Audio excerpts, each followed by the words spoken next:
Lopez wants it away. And it's hit deep to left center. Andrew Jones on the run. This one has a chance. Home run!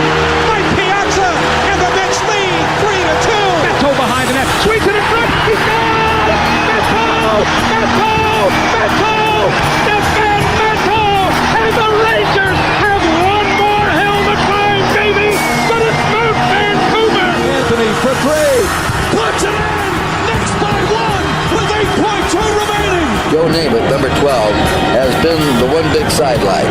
He's come down here and he says the Jets are going to win. In fact, he doesn't even predict it. He says, I guarantee a Jet victory. His first at-bat of the game. There's a fly ball deep to left. It's on its way. There it goes. And the Yankees are going to the World Series. Aaron Boone has hit a home run.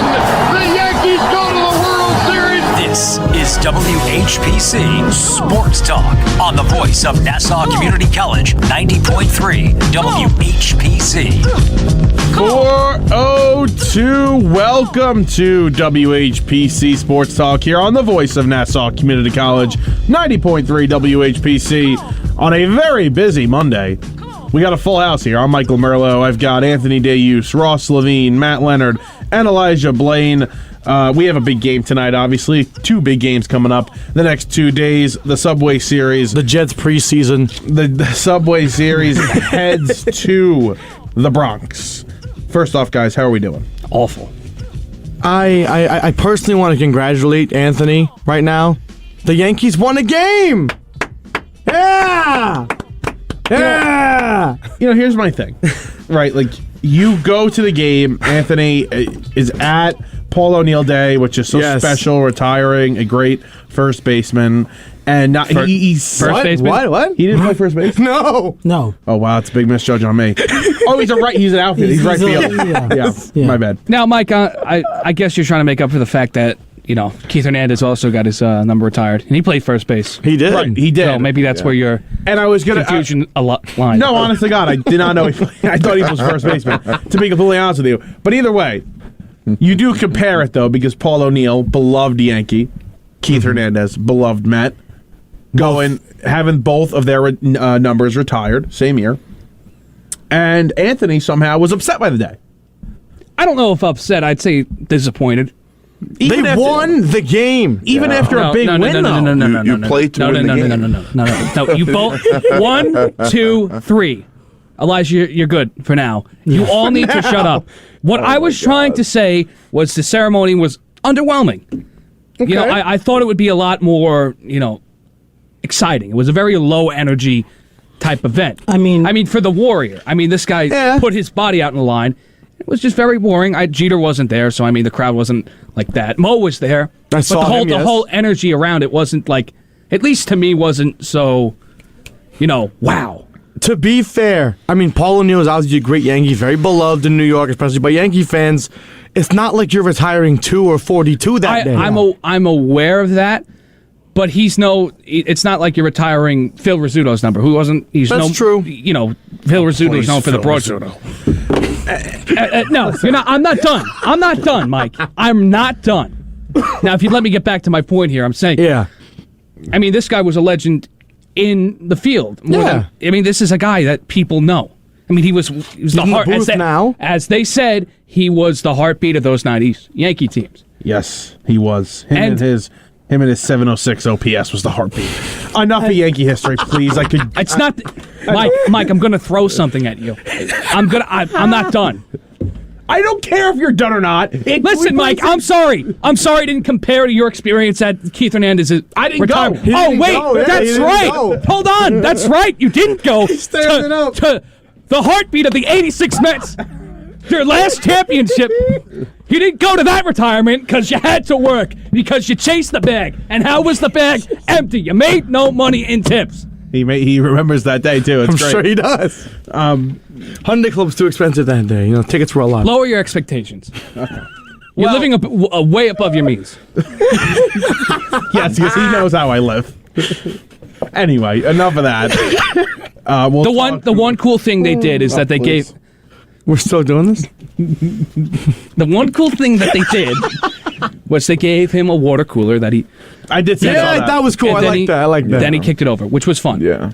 but very underwhelming day. Okay. Well, my expectations may have been a little too high. Well, it wasn't underwhelming because the Yankees finally broke out of this slump, and I don't say that yet. They got 2 tough games. Don't say that yet. I personally think that was the game yesterday that gets them over the hump. I think finally this team will break out of it. Listen, I understood the panic with this team and the fact that the Blue Jays were beating them and the Rays were beating up on them. But at the end of the day, this team had still has an 8-game lead. They had a 10-game lead coming into this series. The only thing they couldn't have done this weekend was get swept. Like, even if they stole one game, and that's what they did, although very, depressing to say, the Yankees just have to steal one at home and they can lose 3 out of 4 and be fine. That's the case right now. They have built up a big enough lead earlier in the year. While they've been losing lately, teams have not, like the Rays, like the Blue Jays, have not caught up to them, have not taken advantage of the Yankees, and now the Yankees are in the driver's seat. And I truly believe that with everything said, whether it's from Aaron Judge calling his teammates out, whether it's from Aaron Boone slamming the table, look dramatic, but still, I think it meant something. I think the guys are finally fired up. And on top of it, the Yankees are getting healthier. I mean, yeah, Giancarlo Stanton said he'd be back this Thursday. Thank God it's not for the Met game. Yeah, no, it's not for the Met game. But the thing is, I'm not confident because after this Met series, we have to do a West Coast road trip. And the Yankees are always awful on the late season West Coast road trip. We have to go to Oakland. You're worried about going to Oakland? Oakland's not good, but when this team cannot hit right now, like past years they couldn't hit in the West Coast road trip. Yeah, but Oakland also was a better team a couple of years ago. They're a dumpster fire now. That's true. That's true. Then they go to Anaheim to play the Angels for 3, which should be easy. Should be easy in theory. Easier. Dumpster fire. Going out west is not easy. 516-572-7440 is the number to join. You want to talk about the Mets, you want to talk about the Yankees, you want to talk about the Subway Series coming up tonight, or anything really related in sports. We're going to get to football in a little bit.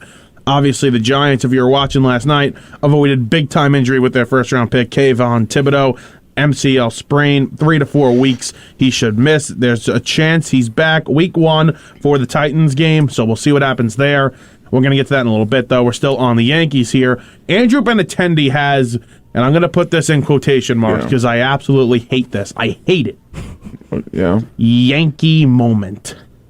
Oh, please. Yankee moment. He's hitting under 150, and he finally got a big hit, and it's the Yankee moment, right? The dumbest thing I've ever heard in my entire life. Well, a new player needs to have their Yankee moment. Oh, my God. If they don't have that moment, oh, boy. You could say 2 players had that this game. That one and Oswaldo Cabrera. Oh, the Jeter throw from short? Enough with the Yankee moment. You guys are too obsessed with yourself. That's number one. Can you Hey, don't give me the side eye. Hey, don't give me the side eye. Can you guys take a big win? No. Hold on. No. They won. No. Okay? No. I'm not. I agree with you, actually, because we had the Joey Gallo moment where he hit a home run against the Mariners. The one that was like a blue pit that actually somehow got out. So this Yankee moment nonsense, I agree with you. It's stupid. Yeah.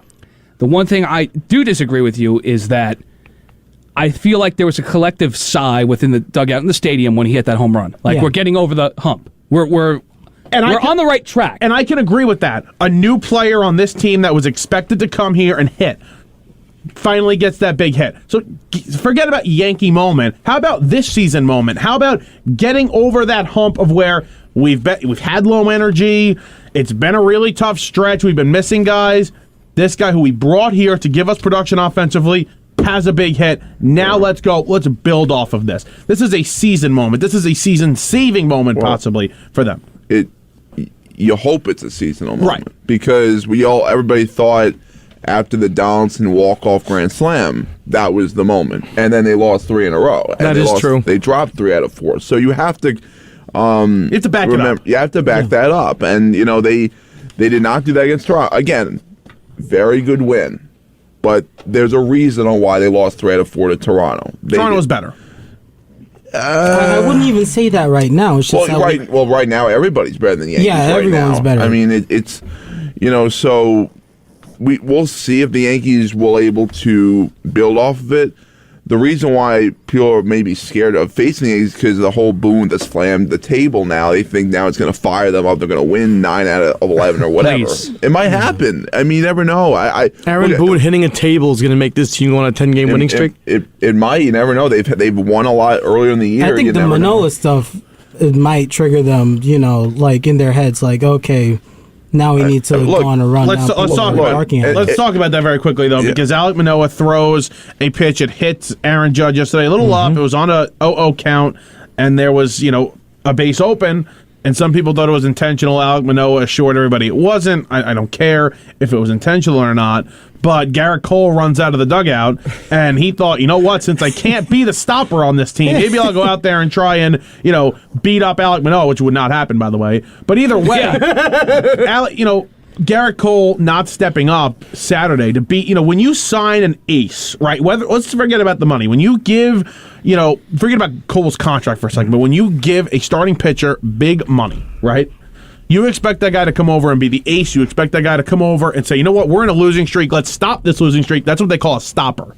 Yeah. And Garrett Cole was not that guy. No, they could have won that game. They could have won that game. He only gave up 4 runs, but 4 runs with your team reeling like this, you cannot do that. I get it. It's unfair. He gave up 4 runs. You have the ability to win that game, but when your team is playing that way, you need to go out there and give 7 innings, 10 strikeouts, 1 run, maybe 2. You need that kind of start. And he didn't have it, but thankfully, the Yankees' real ace right now, Nestor Cortez, has that start Sunday. Yeah, I mean, they could have won definitely that game. And, I mean, you could say this for any pitcher, but if Montas was what everybody thought he was going to be, they could have won that game. And Montas, I understand the Blue Jays have a very good lineup. I get that, okay? They have Vlad Guerrero Jr., the George Springer, whatever. Montez was terrible. That was terrible. Like, that's, like, ugly, that was disgusting. Like Andrew Heaney tier. Yeah, Andrew Heaney bad. Like, that, and he's had, like, how many starts with the Yankees? 4? 3? 3 or 4, yeah. 3, yeah. Okay, 2 of those 3 games, he's given up 6 runs or 7 runs. Like, that's ugly. And I know the first game, people want to excuse because he didn't pitch for 12 days. But hold on. And then, yeah. You have...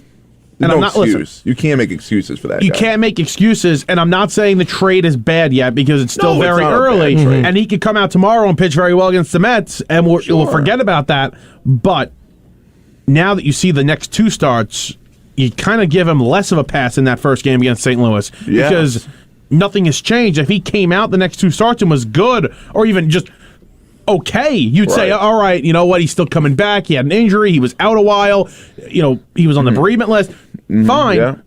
Give him a pass. He's been terrible since then, so you still need to see something from Montas because you need it. Yeah, and people are, again, maybe it's because I started to bring this up, but Sonny Gray, it's very similar because he came from Oakland. He was great, and he sucked with the Yankees. Yeah, he had 1 good start with the Red Sox against them. Red Sox are terrible, but it's 2 starts against a very good Cardinals team and a very good Toronto team. He failed. He failed. 1 bad inning, I don't care. Bad start. And I was gonna say, is it just this like pitching coach? Matt Blake is an awesome pitching coach, by the way. But like when players come over from Oakland or these smaller market teams, do we just mess up their form or something? Maybe it's just they're not used to pitching in a big, huge market like New York. That's what it is. It's New York. Certain players can't handle New York. Maybe, and I'm not saying Montas is even that type of guy. I think he will get better, but if he does fail, that could be part of it. Well, if he fails, and I had this conversation with a couple of my friends that are Yankee fans, and these aren't crazy Yankee fans that are completely irrational. These are legit Yankee fans. And they said to me that if they collapse, if they lose this division lead, which I assured them was not going to happen, and even if they lost yesterday, I still don't think it would have happened. It wouldn't have happened, no. But if it did happen, should Cashman be fired? Or let me say this. Let's say they win the division, they don't collapse, but they lose in the DS or they get swept in the CS, right? By the Astros. Should Cashman go? And that's a very interesting question, and it's got a lot of other questions with that statement because there's so much that the Yankees have to do this offseason. Priority number 1, bringing Judge back. But let's go back to Cashman for a second. If this trade doesn't work out where Montas is terrible, you give up a lot. Like, yes, your farm system's great, and it was, maybe a 5th prospect or whatever. Waldachuk. Well, yeah. But that's a lot. What they gave up was a lot. And by the way, JP He's going to be Sears, bad. Yeah. Sears, I'm pretty sure, has been pitching well. Yeah, he's been pitching really well. And it's not even just that trade. Montgomery's been very good for St. Louis. Terrible. It's a terrible trade. I never, again, I don't love trading for guys that are hurt already. It just does not add up. And I know what people are going to say, when he comes back, you don't know that. I mean, you really don't. You don't know how leg injuries, people come back from. It takes time. And he's a great defensive center fielder. I understand that. But let's look at need down the stretch. Yeah. Getting that 1 seed. Yes, okay, you may not be using Montgomery in the postseason. I get that. But you also don't know if you're going to have the luxury of not having to use Montgomery in the postseason. You may need a 5th starter or a 4th starter or maybe Montgomery has to slide into that 4th starter role. It's just, I don't want to go back on that trade, but it still doesn't make sense. Can I give you a crazy stat about the Montgomery trade that I read the other day? Yeah. So this is before yesterday's win. I read this. The stat came out on Saturday. Obviously now the numbers are different. Oh, but yeah, I know. Wins since the trade deadline before Sunday. New York Yankees, 3. Jordan Montgomery, 3. Yeah. Yeah, well, in all fairness, I believe 2 of his starts came against the Rockies. So let's put that in perspective. I'm not saying one of them against the Yankees, sure. But either way. Hey. Well, where Listen. was the starts against the Rockies? One at One was at home. Coors Field. Okay, that's One not away. easy. That's impressive. That's not easy pretty hard do. to pitch there. So, And pitch well. yeah, but they're not a good team. Yeah, but that's still. Have you seen any game in that ballpark, though? They end like 10-9 every day. That's impressive. Well, that's pretty impressive what he did in Coors Field. Listen, just put it. Here's the thing. Calm down. No. All seriousness, let's calm down because it is just 3 starts into it. 4 Montas, 4 Montgomery. Let's chill out. But I'm just saying, I don't trade a guy that's my 5th starter right now and possibly my 4th. God forbid something happens to one of my other starters where I'm putting myself at risk like that. Well, you know what's interesting? Here's the interesting part. Let's say Herman completely just craps out for the rest of the season. Who's been better? Right. Let's just say, just hypothetically, right? You're really going to regret that Montgomery trade. Oh, of course. Definitely. 100%. Now, very quickly, what did I want to do? Efros has just been, by the way, Efros has just been officially put on the IL. We don't know for how long yet. He's IL'd. Schmidt is up, which is pretty good because I like Clark Schmidt. Can I? Yeah, because I forgot what I was going to say. And it was I just want to talk about yesterday the sort of bullpen management late in the 8th inning, if I'm not mistaken. Using 3 pitchers in 1 inning is odd to say the least, and it's concerning to a certain extent. That I feel like they have to pitch 3 batters now. It isn't like the old days where you can go 1 out each guy. It's a long inning. I don't agree with the strategy. If you want to put Loizaga in that spot to build up his confidence again, sure, just leave him in. You brought in, of course, the Blue Jays pinch hit Biggio in there. Fine. Yes. But then you bring in Peralta, and then you get George Springer. Did you not realize Springer was still on the bench right there, and he's a better hitter than Biggio? Listen, if at least I could say I respect the decision to at least leave Loizaga in, and let's say another run is given up, right? The run is given up regardless. But you're giving Loizaga that chance to redeem himself. Now you put Wandy in there, maybe hurting his confidence, putting him in a really bad spot. Right. And then you have Trevino, who he was the savior. Yeah. Yankee moment. He really saved that game last night. He saved the game. Yesterday. He saved the bullpen. He saved Boone's ass 100%. That was getting 7 outs out of a reliever. That's huge to end the game. That was massive. 100%. I just don't get where the strategy lies. And I don't want to harp back to the last half of the Subway Series. Remember something though. But the strategy to bring out hitter, or it's kind of the reverse of what they did with Joey Gallo and Edwin Diaz. You're overthinking matchups again. Well, Efros, remember, is out, so you don't have Efros. So my problem would have been going to Loizaga in that inning in a big inning. Now, granted, I didn't know at the time Efros was on the shelf, and now he's on the IL, so we get that. But I don't know. Loizaga clearly doesn't have it. He goes to Wandy. Wandy gives up the 1 hit, and then he goes to Trevino. And listen, you used 3 pitchers in 1 inning, and how many runs did you give up? He gave up 1 run. 1 run, exactly. So you got to feel fortunate in that situation. You had bases loaded. I think 1 out, nobody out. I think 1 out. So right, and let's say they gave up a 2nd run. Well, if this was the Yankees at the first half of the season, that wouldn't be such a problem. But the offense is at such a standstill where that's a tremendous problem. I understand. I understand your point. I do. But I'm not freaking out about it. I'm just something to keep your eye on. Right. Because Boone's overthinking things again. But he didn't have much to work with yesterday is the problem. And now he goes to Trevino, who probably was the guy that he wanted to close the game, probably saving him to close the game. So again, that's like almost shooting yourself in the foot there. But he goes to him. And you got to like that you go to your... In his mind, Trevino was his highest leverage guy yesterday, and he goes to him in a big spot. And he got the out and thankfully got the rest of the outs for the game. Another thing with the Yankees very quickly, Oswaldo Cabrera, I mean, this guy's been a massive spark, not only offensively, I mean, not much offensively, but definitely defensively. A ton of energy from this guy. You got to love it, and I think the stick will pick up soon. Yeah, I didn't know that we could have a shortstop who doesn't bounce every ball. When he's still right. I still think, not that they brought up the wrong Oswald, parentheses, shortstop. I think they should bring up Peraza as well. Well, I think it should have been done. It really should have been. It should have been done. I hate to harp on this point again, but if you were protecting Peraza from being traded, then you should at least bring him up this year to see what you have. Also, the other problem is if they are saving him because of service time, they don't want to start that clock. Shame on you, Yankees. And I don't know if that's the case, but that's the one thing that you come to. That's the one conclusion that you come to. Why is this guy not up? He's been in one of your best prospects for a couple of years now. One of your better prospects. He's ready to go. I understand Volpe. He's been, he struggled this year. He was still, I think he started single A or double A. So I understand not calling up Volpe, but Peraza should be up. Yeah. That's a big problem. Very quickly before we get to the Mets, you are listening to WHPC Sports Talk here on the voice of Nassau Community College, 90.3 WHPC. I'm Michael Merlo. I've got Anthony Deus, Ross Levine, Matt Leonard, and Elijah Blain. 516-572-7440 is the number to join. I want to talk about Aaron Judge for a second, and I'm not going to bash on him because, listen, the guy's been the MVP of the American League, so let's not kill him for this stretch at all. I'm not. Although he has taken a vacation, I'm not going to kill him. Get your shots in now. No, I don't think so. I think he's gone. I'm at the point where I think Aaron Judge is not coming back. Yeah, I kind of agree. Yeah. If they not to sound too dramatic here, but if they don't win the World Series, I think he's gone. Yeah. Yep. Because we got to the ALCS, it was a hard-fought battle. I don't think that cuts it. That's been the last few years. Yeah. That's been the pattern. It's great. That's been the pattern. He wants to progress.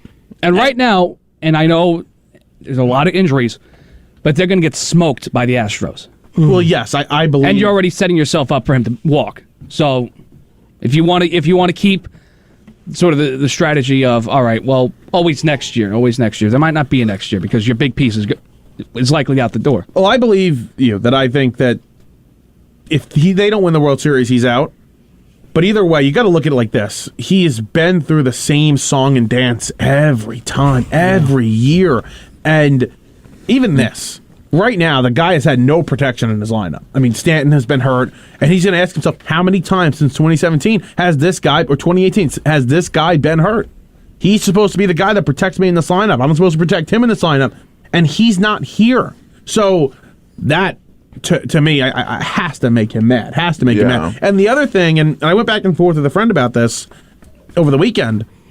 You remember April 7th or April 8th, the day of opening day for the New York Yankees against the Red Sox, when they failed to come to an agreement on an extension, that Aaron Judge was going to be a free agent after the year, that they were no longer negotiating during the year.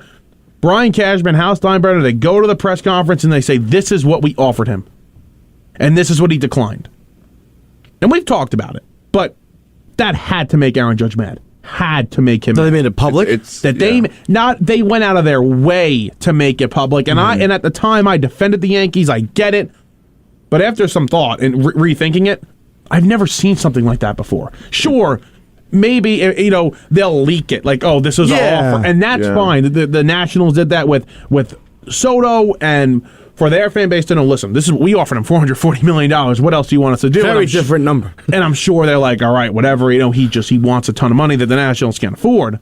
Yeah. But with the Yankees, they went out of their way to do this. And at the time, I defended them, but I think it should have been done in a different manner where they were just leaking it. It's getting to the point now where it's it's not. It's kind of like Xander Bogaerts, right? It's like a slap in the face. It's very similar. I mean, he obviously hasn't gone out publicly and saying that like Bogaerts did, but it's very similar. And you kind of wonder now if that did come out, then he is definitely gone. If that, I'm not. Again, he didn't say that, but if it's getting to that point, to that direction, he's gone, and that's what it is. It makes sense, right? I mean, look at his attitude all season long. It's kind of been, I'm just playing. You kind of can see he's playing with the chip on his shoulder. He wants this bad, not only for himself, but to get that money and to prove everybody wrong. And I think in the back of his mind, he's got Brian Cashman going to the podium and telling everybody the number that he declined. And if he's a competitive person, the guy we think he is, and you go back to that, Matt, you talk about the Marley Rivera interview all the time about, when he was asked about the fan that, wants him to be a Yankee. That was her son, by the way. That's an important detail. Oh, that was her son? She said, my son Jacob's a big Yankee fan. What do you have to say to my son who wants you to be a Yankee? And he, whole lot more pressure there. And he said, stay a Yankee fan, be an Aaron Judge fan, but stay a Yankee fan. You never know what's going to happen. He's like, there's a lot of great Yankees on this team, is the line he said. And that's harsh. That's not promising. That's harsh. And listen, if the Yankees are the team that offers them the most money, then that's where it'll go. But I'm not convinced that that's going to be the team. And I think the Giants or a team like the Dodgers could say, you know what? Screw it. We're going to do it. The Dodgers, baseball's over. Yeah. That's it. They miss out on Soto, so they just get Aaron Judge instead. Well, now you got to play. You got to play in 2 years in advance to make an offer at Soto. Yeah. Who? Anybody. If Judge walks. Yeah, well, depends, because you still have a ton of contracts on the books. Yeah. Like Aaron Hicks for another few more years, right? Josh Donaldson for next year. That's true. Thankfully, Donaldson is after the season.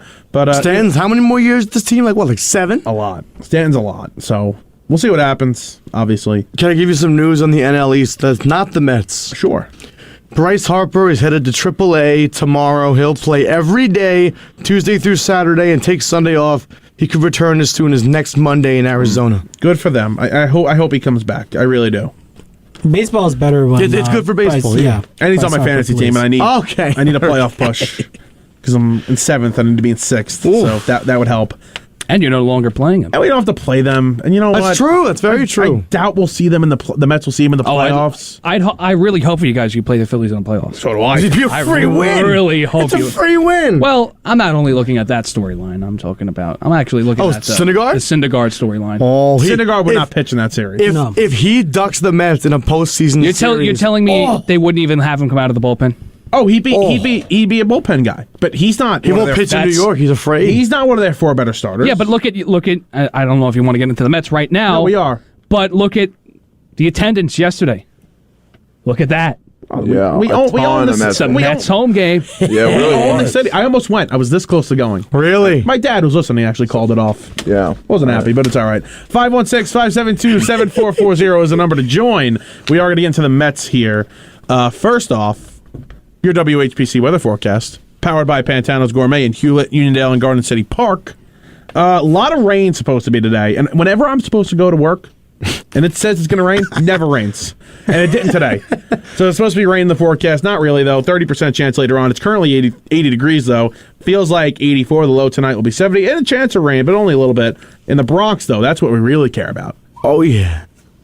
The Bronx. I think we're good. 76 right now. The storm's passing right about now, but other than that, I think we are good for game time in the Bronx. Looks like we got a 20% chance at 7, 15 at 8, 15 at 9, 15 at 10. I think we're good. I think we're going to play baseball tonight. Is anybody going?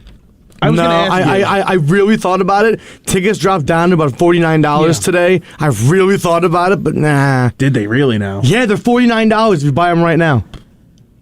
That's what I saw. I'm not in Mets gear, though. I don't look good. Yeah, oh, my God, they're really cheap right. tonight. They went way down. Yeah, they went way down big time. It is not 46 now is the going rate. If I saw this before, I would have bought them. But anyway. Yeah. The only way you're getting me to that stadium tonight is if you're providing a nice ride for me there, because I am not taking the subways anymore. Oh, wow. Get this. If Scherzer gets the win tonight, it's his 200th career W.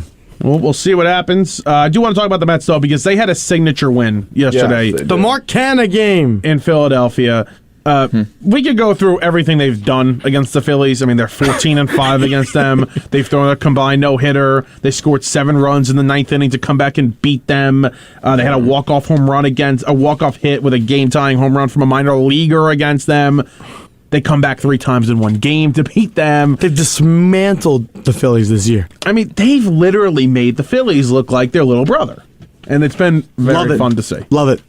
Yeah, 14-5 against the Phillies. I mean, that is. And they're not even a bad baseball team either. No. It's not like they're they're on the level of, I'm trying to think of like the Tigers. Yeah, they're not like the Tigers level. So if they were that bad and the Mets beat them like that, I'd say, okay, you're taking care of business. No, they're likely going to make the playoffs. Yeah, I mean that's doing business against the Phillies. 14-5. You don't. There's not much you can do better than that. Yep. I mean, especially with the comebacks that they've had, and it's so funny this game. So I didn't watch much of it until late in the game because that's all you had to watch, honestly. And it was I saw it was 4-0. Like, really, Budo? They're gonna put this guy game over. Then it's 4-2. I'm like, then it's 4-3, and I'm like, okay. Marte ties it. Then I see 7-4. Like, oh no, rain delay, official game. And then my dad's checking the phone. It's like 7-7. I'm like, whoa, my eyes like light up. And then I listened to radio, and once Howie Rose said this, because that's how actually I knew there was like a slight chance it can come back, is that the Mets need to keep Trevor needs to keep it right here, 1 run, and then give the Mets a chance to come back and win, because they knew Robinson was dead tired the day before. He threw a lot of 2 innings, and I was like, you know what? After McNeil got that double, they're going to come back. I really did. Well, by the way, if we want to question Rob Thompson, I mean, what are you doing? 2 innings, 37 pitches the night before. You're putting your closer into that game. I did not like that move. And listen, he could have got second guessed if he put that. What's the guy's Coonrod's the other guy? Conrad, yeah. That they could have put in. He's not very good. But it's like 2 innings against a dead tired Mets team. Not good. Not good. Not a good move. Let's give Jeff McNeil credit, first of all. He's batting .438. Oof. He has a .227 WRC plus. Wow. That's a nerd stat. I'm just going to say average is 100. This is all since July 30th, and a 2 WAR, 2 F4. He's been unbelievable. He's batting over 400 in the month of July. So August. He has a 2 WAR since July 30th? Yes. Wow. He is 2 wins above replacement in the month of August. He's been like over double the player Aaron Hicks has been all year in a month. Yeah. So it really is. Oh, yeah. See, that's such an amazing stat. Hold on. Wait a minute. You're telling me an all-star is better than Aaron Hicks? Hold on. In the game. Please. That's a cheap, dumb shot. I'm gonna have to say, look who it's coming from. I'm not surprised. I would never make that. I would never make that comparison. By the way, I wouldn't. But either way, let's talk about the weekend for the Mets for a second, because they do take 3 out of 4 from a good Philadelphia Phillies team. But it's more impressive for these reasons. Number one, you saw who they started. Trevor Williams goes in the first game, who's really good and should probably take David Peterson's start. Well, that's another debate for another day. Then you have Peterson, 2 guys that are not in the regular rotation starting.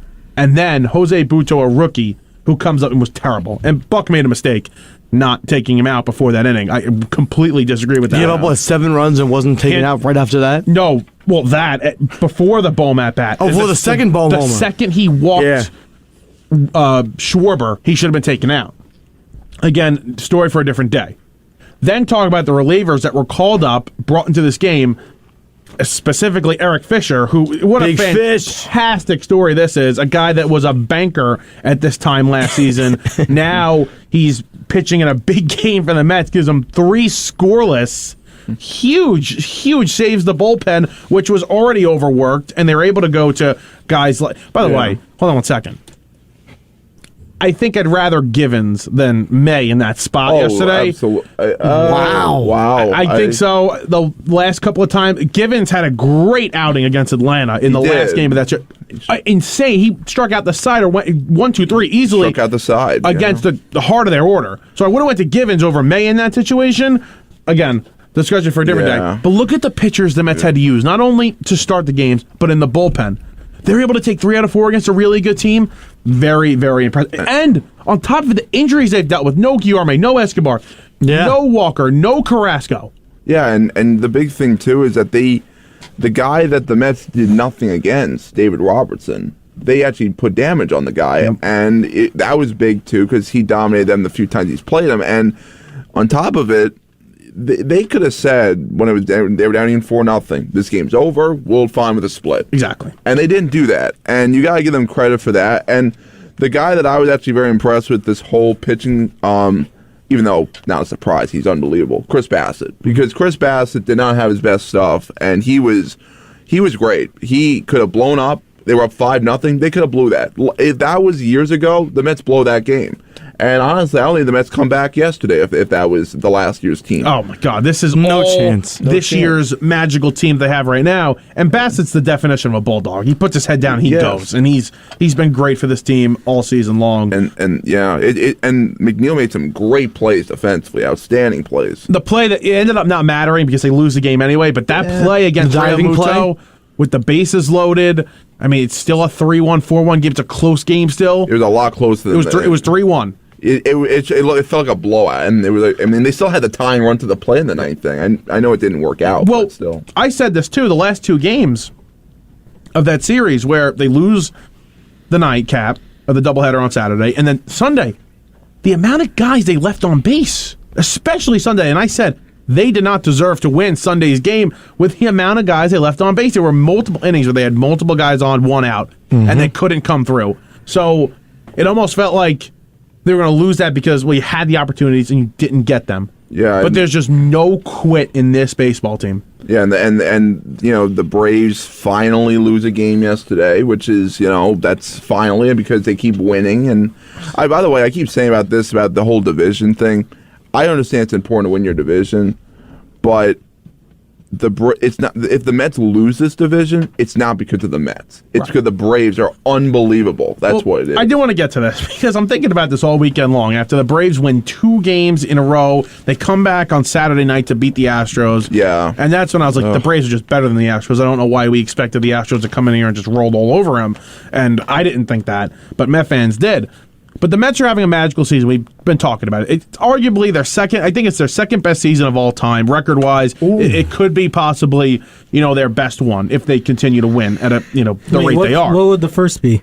The '86 team. Oh yeah, obviously yeah. But the Braves are so good that they're making this season not feel like that. Like you look up and the Mets have the second best record in baseball, and it really by a few games. Yeah, and I don't let the Braves bother me because you can't let that bother you. I know, but it's tough. You have to worry about it because a 4-game division lead, no matter how good the Mets are, but it's still close. But here's the thing, though, and look, this whole new wild card thing of the best of 3, and you have all your 3 best pitchers.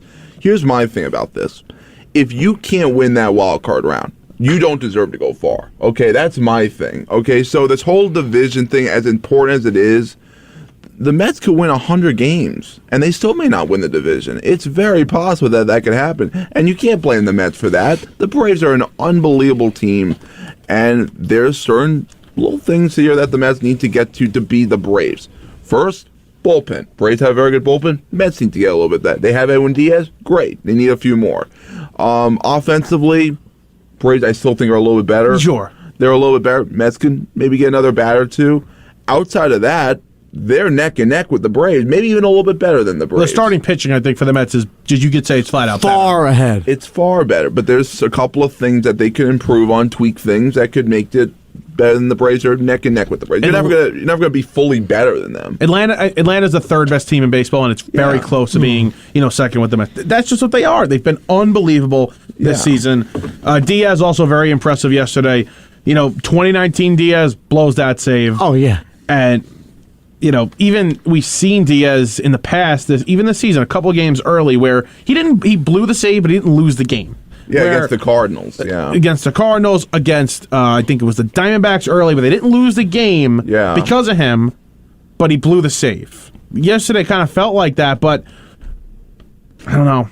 You're not nervous with him still, and he gets the out. He gets the strikeout that he needed, and he gets the save. I was a little nervous in that last fly ball that it was someone going to sneak out or just hit the wall or something. Not a little too far from my liking, but it worked out. Now, Matt, did it bother you when he pointed to the sky? Yes. Oh my God. See, that was the most flashbacks. That was the most concerning part. If I was a Met fan, that's what I'd be concerned about. I got flashbacks to Jacob Stallings in Pittsburgh. How many times have you seen that? Yeah. But it's so nice to have a closer that you can rely on. Absolutely. And I had that for the first half of the season. I missed that, but I'm happy for you guys. I really am. Thank you. Appreciate it. You're gonna be happy for us. I'm gonna be happy for you guys finally, getting over the Yankees. Okay. You're gonna sweep them, and I'm excited for you guys. See, there you I'm go. not excited. I'm gonna be dreading hearing the SNY broadcast booth bash the Yankees because I'm not watching any other broadcasts. Let's be honest. I think You're not watching Amazon Prime? Oh, no way. No way. Is that tomorrow or tonight's game? I think it's I tonight. think it's tonight. It's so dumb. Well, I mean, yeah. hold on. Not only are they so stupid for putting this game on Amazon Prime, but both nights, I'm pretty sure tonight's game is on MLB Network and then tomorrow's TBS. Plus, if you're in New York, you have the option to watch the Mets are on Pix 11 tonight, SNY tomorrow. You have the option to watch the Mets broadcast and not go to Amazon Prime. Which I will do, and I would recommend every Yankee fan do that. Anthony, all Yankee fans are going to do that, unless you're some crazy diehard that's obsessed with Michael K somehow, and I don't know how that is possible. Most Yankee fans are just going to tune in to the Pix 11 broadcast because it's the easiest thing to do. I mean, I think I'm No. Yeah. Don't justify. No, I hate it. I think it's dumb, and I hate Randy Levine and Hal Steinbrenner for doing it. But I don't know. I just like the team broadcast. That's why. If they were both on regular cable TV and you didn't have to go to another app in your phone or your TV or whatever, then sign in and click the Yankee broadcast. Can I be honest, though? Yeah. Within the last few years, Yeah. I would tune into the SNY broadcast. Okay. Now we're talking 2009 to 2014. Never. But They're playing each other, you're saying? when they're playing each Yeah. other. As of recent, I'm tuning into the SNY broadcast booth. That's what I would do. It's the more entertaining broadcast. Oh, definitely more entertaining. Not bias. Well, I mean, a little bit biased. I mean, Okay. The anti-Yankee bias is a little bit there. Other than that, I don't see much bias with them. The key to the Phillies thing is just, well, that's funny. that's pretty funny. When they start asking, why the hell is Hicks still playing? I'm be like, yeah, right, yeah. You'll agree with them. I'm gonna be like, yeah, you're getting it. You're not justifying a horrible contract. It's so nice. You're not saying he's in a slump. He just sucks. Thank you. They're real with you. you. They're real with you. Yeah. I've gotten a lot more when I've just even listened to the radio, listening to Howie yesterday was just unbelievable. Howie's great. Howie's unbelievable. He's so good. When you listen to him, you think he's like one of those fans, and you're watching the game with him. Like, it really does feel that way. Who will you watch tonight, Ross? Oh, I'm listening to Howie. Howie's just. I have to do it. So you'll watch the game? I'm going to watch the preseason game. I have to. I'm going to watch Flacco. You're going to watch the Jets? Well, what else do I have to The Subway watch? Series zone. You're going to watch the Jets Well, I'm in the listening to- preseason? So you're going to listen to Howie and you're going to watch the Jet game. Watch Joe Flacco What else on am I mute. supposed to do? I'm watching All right. the Jets. The only way I could justify that is you watch the first Flacco drive, and then you're like, okay, I don't care. I'll switch it back and forth. I guess the only reason is not even. I mean, if you're flipping back and forth, I get that. That's fine, yeah. I mean, there are breaks in both games. You can flip back and forth, yeah. I guess. I don't know, I'm just- no. Halftime of the football game, watch At least baseball. you're not going on Amazon Prime, and I will give you props That for is that. true. Do not give them any more money. I loved Segura's bat flip yesterday. I loved it. And his celebrating. What about did you love how they booed Hal Steinbrenner? And how maybe I was a participant too in that? How bad was it? I was bad. No, how the bad whole, was yeah. I don't care about you. How bad was the stadium? What do you mean by it was in How terms of loud were the boos? Were they there were more boos on the way out because Hal Steinbrenner was not dressed up for this event. Oh, that's a bad look. He was in a He didn't want to be there. How was he dressed? Like, what he was had wearing? he had like a blue collared shirt and khaki. You mean like button down or like polo? Button down. That isn't that bad. No, but I mean, I don't think he ever wants to be in New York. I mean, there are some people that move down to Florida and I never want to come back to New York. He is absolutely one of them. I mean, would it kill you to put on a suit and tie? No, not even You're a the full owner suit. of the baseball team. Even just a suit jacket, no tie. That's how Steve Cohen was dressed for the Keith retirement. He had a blazer. He had matching pants. By the obviously. way, he looks like I got to tell you. I don't know if anybody likes me. He looks like Brian Wilson. He just doesn't look. He just Steve doesn't Cohen? look where. No, Hal. He just doesn't.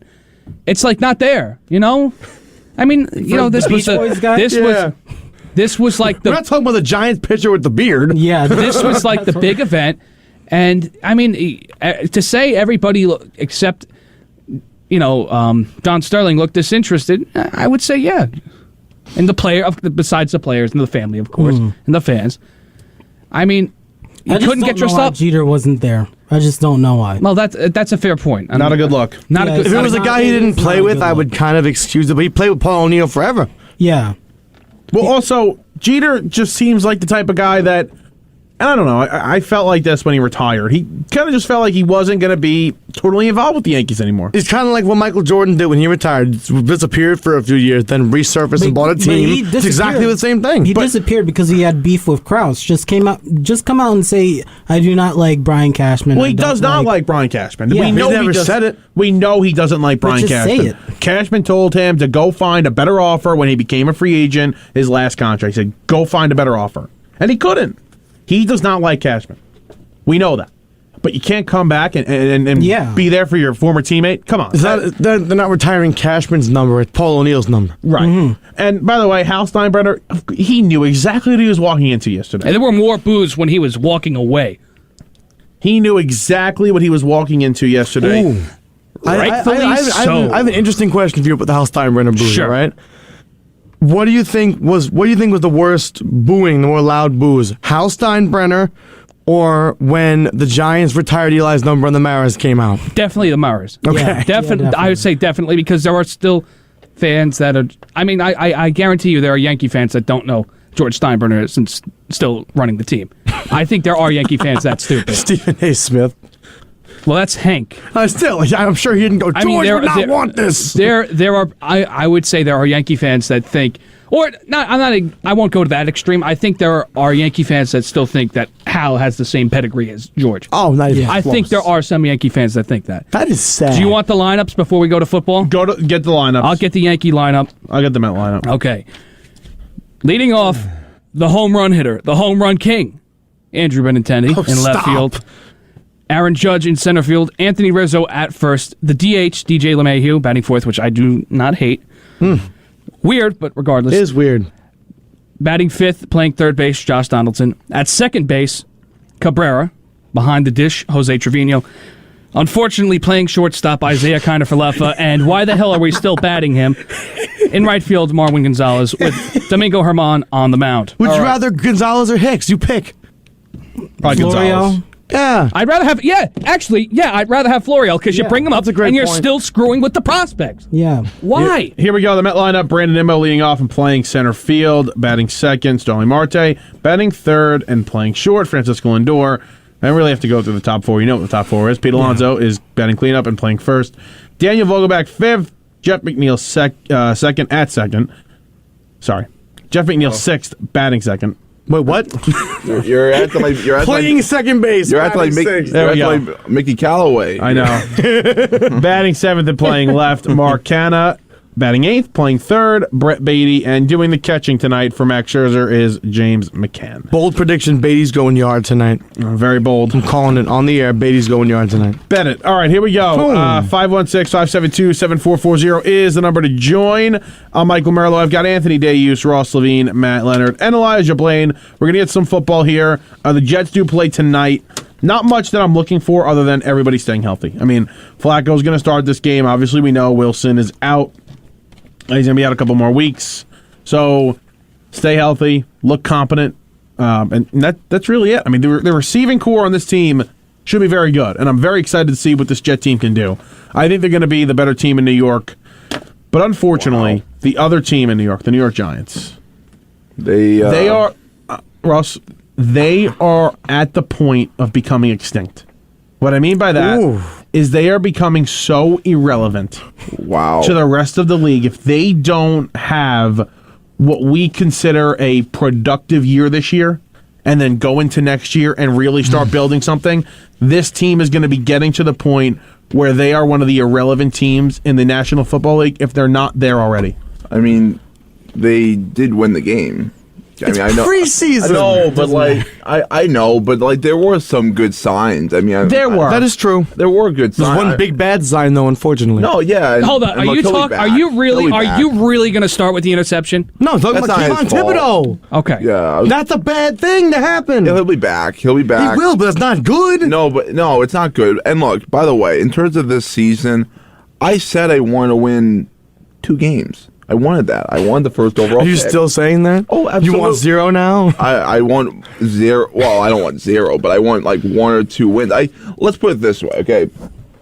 If it's week 2 and they're 0-1 and they beat the Panthers, I'm not going to bang my head against the wall. No, I'm not going to do that. But yes, but for the next if 14 weeks or 15 weeks and they go 1-14, you know, I'm like, yeah, I'm going to be like, yes, but I'm also going to be like, okay, you're going to get your quarterback, and I'll be a lot happier. The way I look at things is, by the way, the quarterback position is the most important position on the football field, and I want that to be a stamp for the next 15 years. I don't, and if I have to sacrifice a year to do that, I will. But we've sacrificed so many years now. For Daniel Jones? Daniel Jones is the problem with sacrificing so many years, and we can argue all we want. The last management team has not been good. We know that. They were terrible. But this is new. It's a new start. Yes, it is. And new coach, new people. We have to know by the end of this season that these are the guys. We keep saying that. But either way, a tough start last night, obviously, with Kayvon going down. Thankfully, it's a sprained MCL, 3 to 4 weeks. And they're not ruling him out for week 1, so that is the good thing. Last night, Jones did look good last night. I have to say, he did. He did. Yeah. But if you go back and look at his past preseason games, he's looked good. He's looked good in the preseason before, and we know that it means nothing. But, again, you'd rather him look good than bad. Like I get that argument, but it still means nothing. I mean, the pocket was clean for him last night. And they had a lot of guys out. Yeah, they had a lot of guys out. And we're like on our 5th center at this point. It's ridiculous. Wow. It's I mean, Daniel Jones, I heard Bobby Skinner say it, but like when he did, Brian Dable said that he had control of the offense and that the offense runs faster with Daniel Jones and he looks a little bit more comfortable. That's all I really want. Yeah. I mean, the interception to Bellinger, it happens, It's not his fault. I mean, it's really not the his receiver's fault at all. hands. But here's the thing, though. We have to get to a point where we're not, but it wasn't his fault. Like, we have to get to a point where maybe he doesn't throw the pick there? Not that he doesn't throw the pick there, but it happens, so we're not getting on him. Like, you know what I'm trying to say? Like, I don't want to be in the spot where we have to make excuses for the guy. No. Well, it's not an excuse. I mean, the only thing I could say is that the ball placement was bad. But then again, it went off the guy's hands. It's not that hard of a catch to make. If Patrick Mahomes throws an interception in a game, and let's say it's not even backbreaking, it's an interception. Just Kelsey drops the ball and it goes into a defender's hands. Are they going on radio the next day and saying, well, he threw that interception, but it wasn't his fault? No. They're just saying he threw an interception. I want to get to a point with Daniel Jones where it does not matter that he's producing at such a level where he throws an interception. Who cares? And that's my point. What is it going to take this season for Jones to solidify himself as a franchise quarterback? Because I don't think he has a chance to do that. So what are we doing here? Okay, but to me, for him to be a New York Giant past the scene, he has to be a top 7 quarterback. That's what I really. I do. I agree because you're not rolling in with a nice youthful team with a quarterback that is middle of the road. You don't want to be top 20. You want to be a lower top 20 guy. No, I get that. You can't sacrifice a whole nother year, giving him another, I don't know, we want to say another 2 or 3 year extension at that point, like signing him to a new deal. I don't even know what it would be, but it needs to be a new deal. You have to know. And I think within the first 7 games, you'll know. My bet. And that's a large window, but you'll be playing good and you'll be playing the highest of the high and the lowest of the low. But you're supposed to know when you have a franchise quarterback after year 2, and all right, you want to make the excuses. Oh, he had a terrible offensive system, and I'm not disagreeing. After year 3, you kind of understand, even with bad players around you, and even with bad coaching around you. The biggest example is Justin Herbert.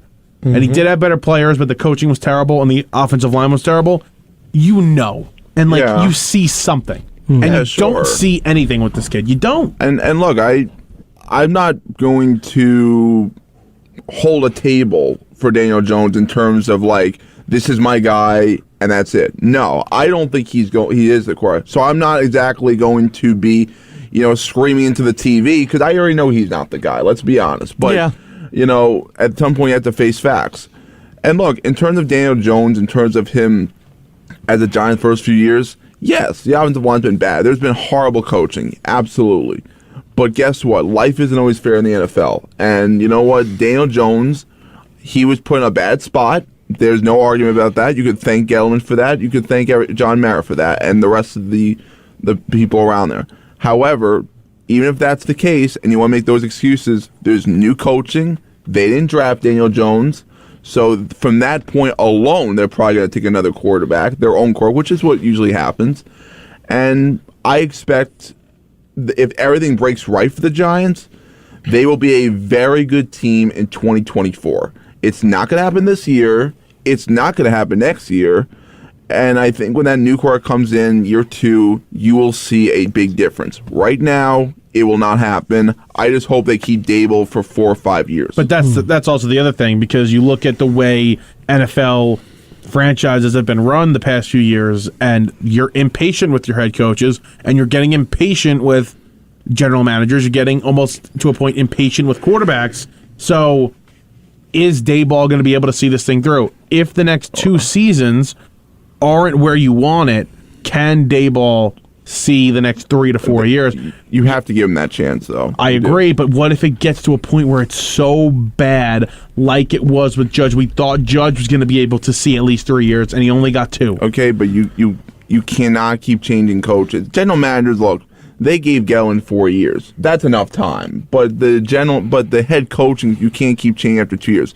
Blaming the head coach now, blaming the offensive coordinator is over. That's over now, and it's over for the next 3-4 years. You need to see something now because you don't have the likes of blaming Joe Judge. That is over. Joe Judge is no longer here. Whatever. Daboll, they're in the same organization from Buffalo, from a good organization. You need to give them time. Otherwise, you are going to be irrelevant for another 10 years if you keep changing coaches. It's got to work. This one's got to stick. Very quickly, Elijah, it is your last show today. We'll miss you, bud. Good luck with everything else in the future. Yeah, thanks. And don't be a stranger. Yeah. Matt, you have one more thing to say? Yeah, I had a final thought on the NBA today to wrap it up. Sure. So there have been 2 NBA players. It's been 20 years at one franchise. That is Kobe Bryant and Dirk Nowitzki. There will be a third after this year, and it is Udonis Haslem with Miami Heat. Look at that company that guy's in. Oh, yeah, very nice. Great company being on the bench, right? Same level of players, too. All-time great Udonis Haslem, of course. Thank you for listening to WHPC Sports Talk today for Anthony Deus, Ross Levine, Matt Leonard, Elijah Blain for the last time here on WHPC. I'm Michael Merlo. Enjoy the Subway Series tonight and have a great rest of the night.